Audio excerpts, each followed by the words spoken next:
एखादी सकारात्मक विचारांची प्रेरणा आपलं आयुष्य केवळ उजळवून टाकते असं नाही, तर ती आपल्या आयुष्याला एक वेगळीच दिशा देत असते.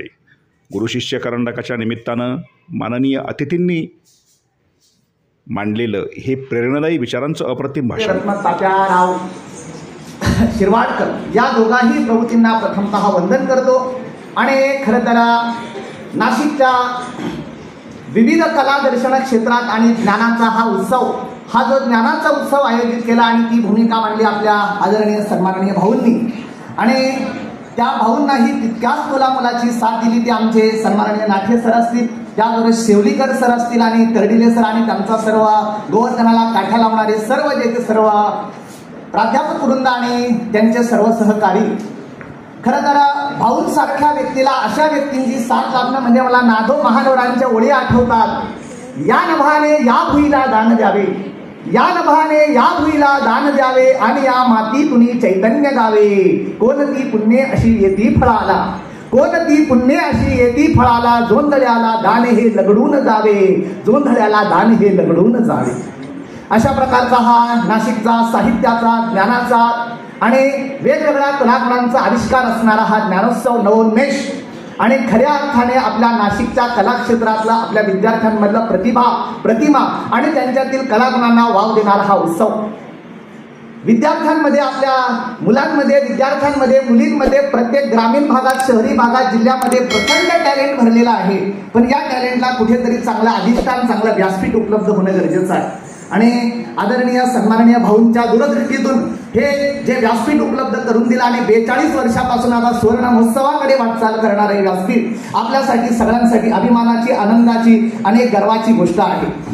भगवद्गीतेच्या 8व्या अध्यायात सुद्धा भगवान श्रीकृष्णाने म्हटलेलं आहे, अधिष्ठानम तथा कर्ता, अधिष्ठानम तथा कर्ता करणंच पृथक्विधा नानाविध पृथक चेष्टा दैवम चैवात्र पंचमहा.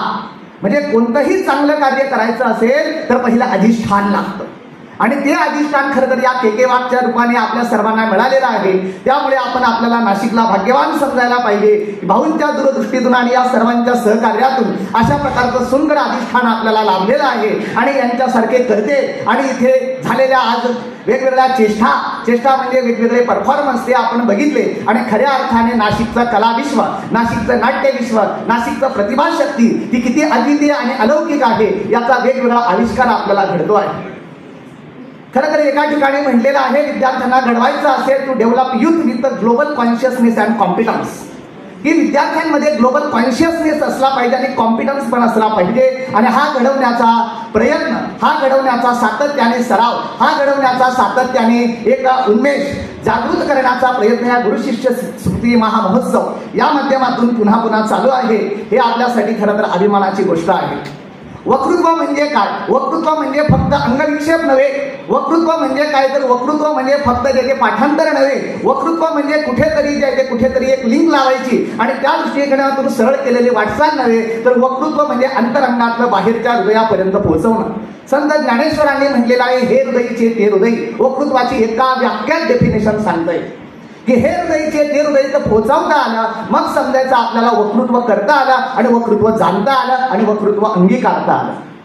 कारण वेगवेगळे जर आपण संदर्भ बघितले तर खरं तर हे विश्व आपल्याला खेळावयास दिलेलं आहे. थोड्या वेळापूर्वी शेळके सरांनी आम्ही विचार करत होतो, शेळके सरांनी फार सुंदर वाक्य सांगितलं की कान असून आपण चांगलं ऐकत नाही आणि डोळे असून आपण चांगलं वाचत नाही, हे किती दुर्भाग्याची गोष्ट आहे. पण खऱ्या अर्थाने जर आपण बघितलं तर हे जग म्हणजे एक रंगभूमीच आहे. हे जग म्हणजे एक रंगभूमीच आहे. अगदी एका कवीने फार सुंदर म्हटलेलं आहे, आम्ही असू देवाचे लाडके, हे जगती दिले आम्हास खेळावया, विश्वी या प्रतिभाबले विचारतो आम्हीच लिहिलया चोहीकडे. म्हणजे अशा प्रकारच्या आपल्या प्रतिभेच्या जोरावर आपण या विश्वामध्ये संचार करतो आणि हे जग सुंदर करण्याचा प्रत्येक प्रयत्न करतो. खरं तर या स्पर्धेची तारीफ करावी तितकी कमी आहे, कारण या स्पर्धेमध्ये वक्तृत्व, गायन, त्याचबरोबर आज नृत्य स्पर्धा सुद्धा आहे. भगवान श्रीकृष्णाविषयी एका ठिकाणी संगीत रत्नाकर ग्रंथात फार सुंदर म्हटलेला आहे. भगवान शंकर भगवानाचा हा महोत्सव चालू आहे, श्रावणाचा महोत्सव. आणि शंकर भगवानाविषयी फार सुंदर म्हटलेला आहे, गीतेन प्रियते देवा सर्वज्ञ पार्वती पते. त्या पार्वतीपती असणाऱ्या शंकर भगवानाला काय प्रिय आहे तर त्याला गीत प्रिय आहे, भजन प्रिय आहे, नृत्य प्रिय आहे, वक्तृत्व प्रिय आहे. आणि अशाचा हा नवउन्मेष या श्रावणाच्या मासामध्ये इथे मांडलेला आहे. आणि त्या माध्यमातून हा अविरत ज्ञानयज्ञ अशा प्रकारचा चालू आहे. हे आपल्यासाठी अत्यंत अभिमानाची आणि आपल्यासाठी अत्यंत गौरवाची गोष्ट आहे. खरं तर शेवटी आता जास्त वेळ घेत नाही, फक्त विद्यार्थ्यांच्या वतीने सर्व आयोजकांना एकच म्हणणं आहे, जे असेल अज्ञात, जे असेल अज्ञात घेतो करून या ज्ञात, जे असेल अज्ञात घेतो करून या ज्ञात.